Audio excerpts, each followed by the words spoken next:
Hi everybody, it's Linda. Today I wanted to show you a project I was working on, but first I wanted to show you an Easter card I received from Cheryl T. Handmade, of course. Look at that, isn't that beautiful? And it flips up this way. And she just wishes me a happy Easter. Oh, sorry. Happy Easter. And, and there's her signature at the back. Isn't that cute? Her stamp. And she sent some goodies as well. So that say Happy Easter, and there's a couple bunnies. Different that match the card. Thank you, Cheryl. I really like it. Thank you very much. These are so cute. Okay, let me just get this out of the way. So today I am showing you a project. This is like a prototype, I guess. A couple weeks ago, I was watching one of Wendy's Journal Adventures videos. Oh, actually, it was maybe even a month ago. And she was showcasing makers. And one of them is a woman named Joyce who does not make YouTube videos, but has an Etsy page, Etsy site. And I don't know if she gifted it or if Wendy bought it, but she made a book kind of like this. Like when I saw it and when I realized what it was, I was obsessed with it and I wanted to figure out how to make my own. And that was where the Tack It Over and Over came in. Now, the good news was I was able to find it and it wasn't very expensive for Michael's and it did what I wanted, but I decided not to use it. So what it is it's, I think she called it like a lace journal. So what this woman did was everything that's in here can come off, okay? So what you do is you keep this near you when you're working on a project where you might want a doily like this. So you can take it off, do whatever, or, you know, I changed my mind, I don't want that one, and you put it back on.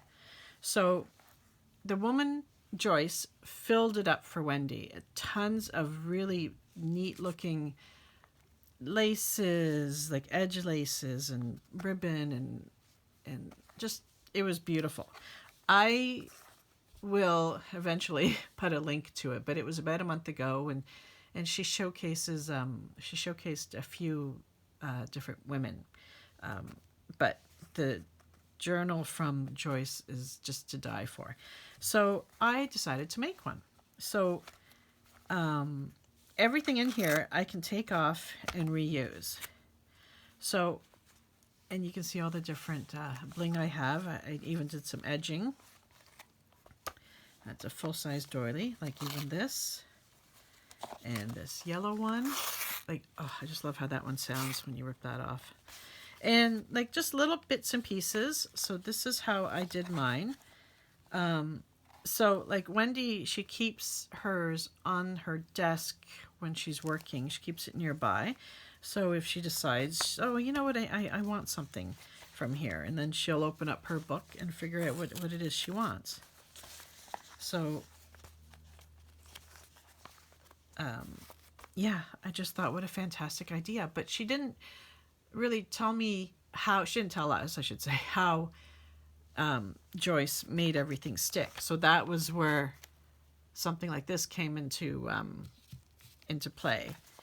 But and then I did a sample, like I did a couple pages with this, but I did it all over. And for me, the issue became, if I take this off, then this will stick to this page. If I had covered these entire pages with this. Plus it would take like a couple days to dry and you can only work on so many pages at once, right?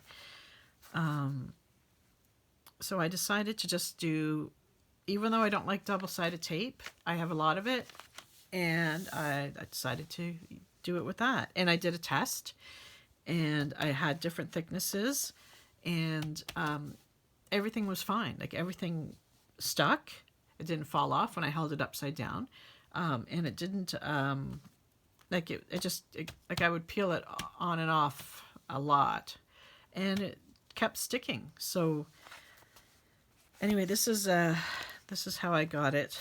So so this is, yeah, so I cut some like embroidery pieces that I had in my stash. I have a ton of things like this. I have a ton of doilies. I have a ton of ribbon and lace. Not really a lot of embroideries, but that's fine. I'm just showing you. I'm just turning the pages as I chatter. So I did like making it, but I'm not done sorting. Like what I'm doing is I'm going through all of this like that I had 4 bags jammed with all this stuff, and I've sorted it into 13 bags, one for myself and then 12 to give away eventually. Maybe I might it can be a lot of work, but maybe I will make books like this if people want them, or at least get the book made and then people can put their own stuff in here. I just wanted to reorganize how I store this stuff. So I had 4 big bags jammed under my table. So the fact that I'm down to like half a bag and like for myself, that's pretty good. I have 1 bag left to sort, and that's all like the laces. Here, let me show you. It's like stuff like this, or like one of these big ones. So I'm going to be like sorting them all out and then cutting and sorting it into the 12 bags that I'm going to be sharing eventually over time. Yeah, so here's some of the fancy ribbons, and then I have 2 doilies like this, one near the beginning of the book and then this other one. Yeah, I just love the idea, and I like how it looks. And all I did was I stamped a few spots here and there throughout the book just to give it a bit of interest. Oh, and I also used one of my handmade stamps down there. And I just stuck some more doilies in here. I didn't know what I wanted to do in the front and back, and I didn't really have more room because I didn't want anything covering I didn't want this piece covering another piece. So that's my lace journal. Isn't it adorable? So I hope you guys like it. Excuse me. And I will put a link to Wendy's video, and I'm going to say it now. It starts around the 16-minute mark. So you can, of course, watch her whole video, or you can just zip to the 16-minute mark and you will see what I'm talking about. So anyway, I have to go start dinner, and I hope you guys like this, and I'll talk to you all later. Bye, everybody.